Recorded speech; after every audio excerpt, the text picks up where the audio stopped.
we could, if you like, create a graph with that. Let's see what we get. Insert column chart. I'll put it down here out of the way. Press Alt to lock it in place, and just do a tiny bit of formatting, get rid of the grid lines, and there we are. Total sales by customer. Should we amend it for that?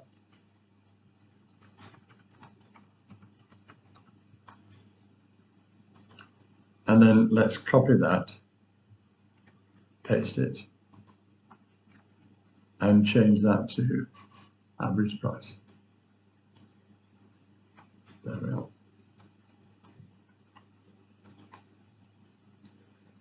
And then I think I'd like to add, so if I copy that number column, Control C, Control V on that chart, and I get something a little bit odd because I've now got very large, relatively large numbers here and relatively small ones here. Let's turn that into a combo chart. It doesn't matter which I click on, right click on any of those and change series chart type. And what should we do? Average price.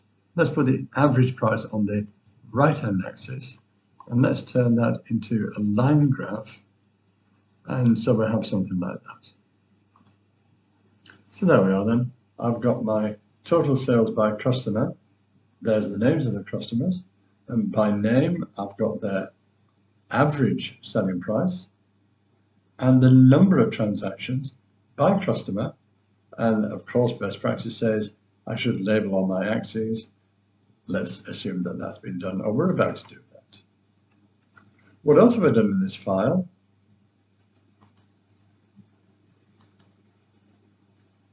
Apparently nothing until you see this. So this is sales data grouped by dates, and this is the sales data grouped by dates dashboard. So what I did, there's my table, and then because we can create slices from an Excel table and therefore a Power Query table, I created slices and three charts, three graphs from that group by table, but rather than put it here, which gets a bit messy if you know the way Excel tables work when you use a slicer, and put them all over here, then I've got total value, average value, and maximum value from that table. Total, average, maximum by day, month, and year. In fact, the year is always the same. In the future, as we add to this table, maybe we'll have 2015, 16, and so on data, but until then, it's essentially redundant. And let's have a look and see what we can do. Let me zoom right out so we can see all three graphs at the same time. Monday. That's Monday for every month of the year. Here we have every day of the week for January, for February, for the first quarter, for the first half. So it's a very flexible, very simple to use dashboard, and where the charts, the slices, let me do something a little bit extreme. Let's have Monday only for January, so we can see there's not a lot to see actually, because the table, the query table, reduces down to one line. If we make that all days of the week only for January, there's a bit more to see, and because of that. All right, so there we are. And there's my, put everything back.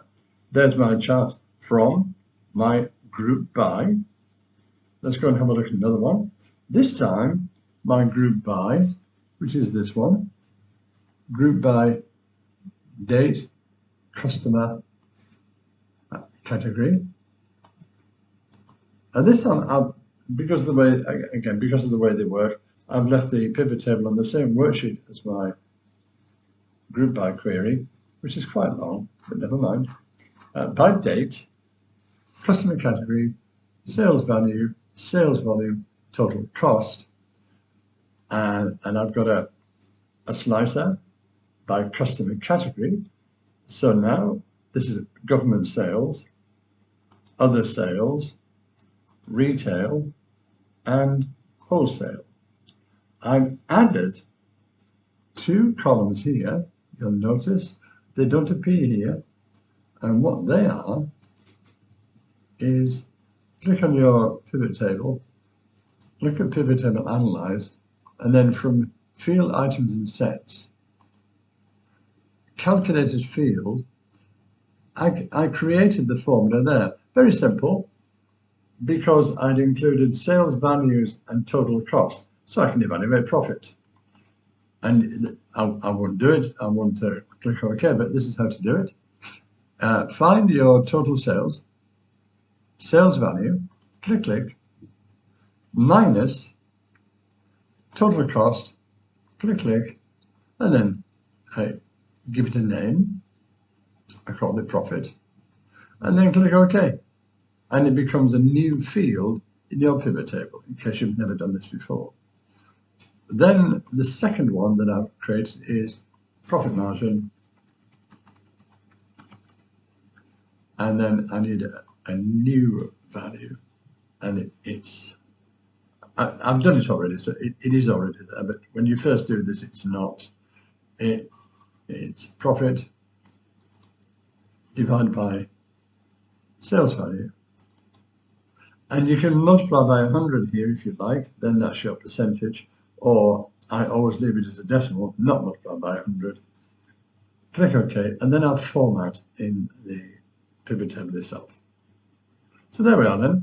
That's an example where not only have I got a query by date, by customer category, and those metrics and so on, I've then extended it by creating some 2 calculated fields, and at the same time I've put the, if we click on here, I've put the customer category in the filter area so that you can use your slicer to take a look at each of those in turn. I could also include a slicer for the months, of course, the date, if I wanted to analyze January alone. I would do that. There we are. Group by. It's not as extensive and as useful as group by formula in Excel, but it's still really very useful. It's just a matter of the data you have and your imagination. Anyway, there you are. Thank you for watching. Group by in Power Query with me, Duncan Williamson.